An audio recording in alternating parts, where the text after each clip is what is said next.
তখন এই বিশ্ববিদ্যালয়ের ছাত্রছাত্রীদের উপরে 24 ঘন্টা যেভাবে নির্মম বর্বরতা হামলা চালানো হয়েছে এবং সেই সময় অস্বাভাবিক প্রক্রিয়ায় এই সরকারের সমস্ত আইন শৃঙ্খলা বাহিনী নিশ্চুপভাবে ঘুমিয়েছিলেন, এটি আসলে প্রশ্ন জাগে এই ঘটনাটা ঘটবার জন্য এটি তৈরি করা পরিকল্পিত একটি ঘটনা কিনা, এবং আইন শৃঙ্খলা বাহিনী উপস্থিত না হওয়া, এটিকে প্রতিকার করতে না চাওয়া, এটিকে বন্ধ করার জন্য উদ্যোগ না নেওয়া, সেটিও কোনো তার অংশ কিনা, এটি জাতির সামনে একটি প্রশ্ন।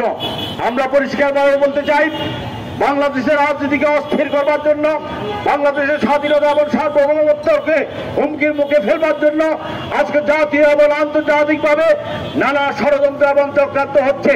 সেই ষড়যন্ত্র এবং চক্রান্ত অংশ হিসাবে পলাতক ফ্যাসিবাদ এবং তার দোসররা নানা জায়গায় নানা কায়দায় আজকে অস্থিরতা ও শৃঙ্খলতা তৈরি করবার চেষ্টা করছে।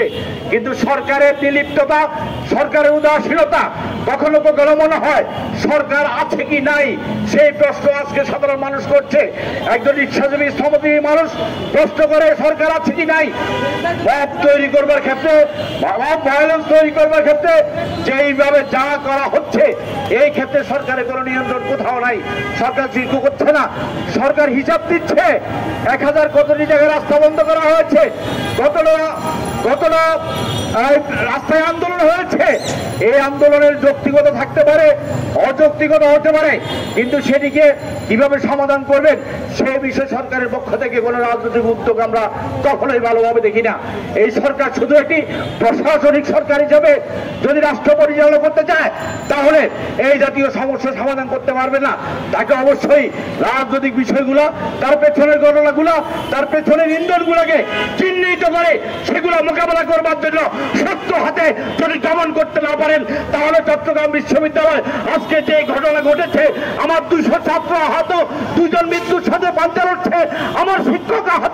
নুরুল হক নুরুর উপরে আক্রমণ, চট্টগ্রাম বিশ্ববিদ্যালয়ের ঘটনা, কৃষি বিশ্ববিদ্যালয়ের ঘটনা, রাজশাহী বিশ্ববিদ্যালয় এবং ঢাকা বিশ্ববিদ্যালয় নির্বাচনের সময় বন্ধ ঘোষণা করা, সব কিছু মিলিয়ে এক ধরনের পদ্মার অন্তরালে কিছু ঘটাবার একটি পায়তারা হচ্ছে বলে আমার মনে হচ্ছিল, অনেকে সেটা ভাবছেন।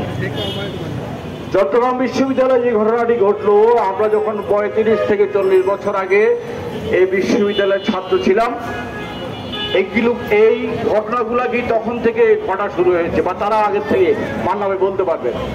আমাদের সময় আমরা দেখেছি এই গ্রামের উচ্ছৃঙ্খল, অশিক্ষিত, অর্ধশিক্ষিত তরুণেরা বিশ্ববিদ্যালয় ক্যাম্পাসে আমাদের শামসুন্নাহর হলের সামনে গিয়ে ওই আমাদের ক্যাম্পাসের কিছু সহযোদ্ধা যারা তাদের আশ্রয় প্রশ্রয় দিয়ে লালন করত, পরিচালিত করত, তাদেরকে নিয়ে তারা সন্ত্রাস তৈরি করত, আমাদের ছাত্রী বন্ধুকে টিজিং করত। এবং আমার মনে আছে এগুলো প্রতিবাদ করতে গিয়ে আমার সংগঠন জাসদ ছাত্রলীগের তৎকালীন নেতা তারিকুল হক শাহজালাল হলে থাকতেন। ওই উচ্ছৃঙ্খল, অশিক্ষিত, বর্বর জোবরা গ্রামের ছেলে দ্বারা তার ছুরিয়াঘাতে আহত হয়েছিলেন ক্যাম্পাসের ভিতরে শাহজালাল হলের সামনে। আজকে যে ঘটনাটি ঘটলো, এই ঘটনার তারে ধারাবাহিকতা, এটি চট্টগ্রাম বিশ্ববিদ্যালয়ের সাথে এই গ্রামের যে একটি বহিঃবিরক্ত তৈরি করে বছরের পর বছর, যুগের পর যুগ এটি চালিয়ে দেওয়া হচ্ছে।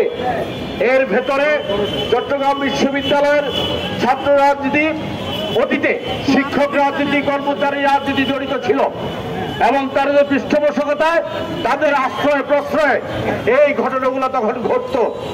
আজকে জুলাই গণ অভ্যুত্থান পরবর্তী সময় আমার প্রাণের বিদ্যাপীঠের আজকে এই দুরবস্থা, আমার রক্তক্ষরণ করে, আমার কান্না পায়। আজকে এই অবস্থা থেকে উত্তরণের জন্য আমরা যারা এখানে দাঁড়িয়েছি, সারা বাংলাদেশে ছড়িয়ে ছিটিয়ে থাকা প্রাক্তন ছাত্ররা, আমরা মনে করি আমাদের কিছু করবার আছে। সেই জন্যই প্রতিবাদ করা, প্রতিরোধ করা এবং এই বিশ্ববিদ্যালয়ের আমাদের ছোট ভাই বোনদেরকে রক্ষা করবার জন্য আমাদের যাহা যাহা করা দরকার, সেই উদ্যোগের সাথে, সেই আয়োজনের সাথে আমরা সকলে থাকবো, এই অঙ্গীকার।